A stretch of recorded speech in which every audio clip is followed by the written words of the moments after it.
All right, everybody. So my name is Norman Anthony Coulter Jr. Don't worry, I'll never say my whole name again, even though I like my name.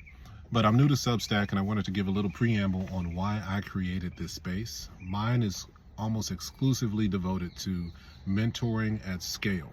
One of my heart's desires as a career educator has always been to take whatever it is I bring that's good to students and make it available ubiquitously, right? Because we all know as teachers that, or as actually students, as people who all probably went through some form of schooling, unless you were homeschooled and you were around your parents all the time, then you came through an auspice that forced you into the space of adults who, some of whom were very important to you, maybe guardians. God forbid they hurt you. I would hope that that didn't happen.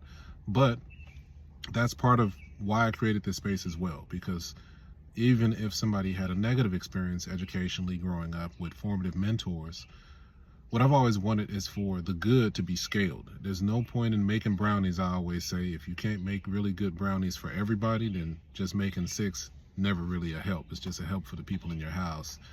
And I appreciate good desserts. But what I've done is created this space really based on a paper that I wrote. I'm a doctoral researcher at Gonzaga University. Dissertation wheels down, and I hope to be defending next year.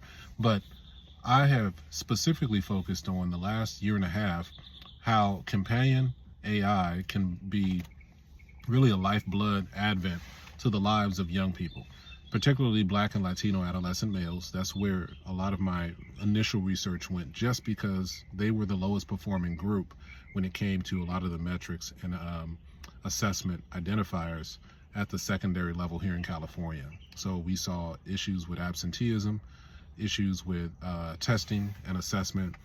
We saw gross disparities with suspension, expulsion, and disciplinary referral, affecting these two groups with even greater emphasis on Black African American identified males.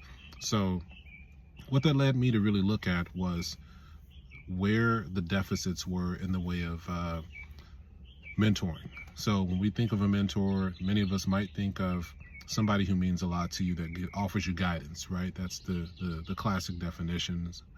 Maybe we might even consider ourselves like an apprentice, to say somebody who's not only showing us how to do some trade, but showing us a little bit of the ins and outs about life. So what I found, though, was that many of the students I was talking to saw me as that, but I couldn't bring me to scale. I knew that they didn't have access to me after the school day was over. I knew that they didn't have access to me on the weekend, or they weren't willing to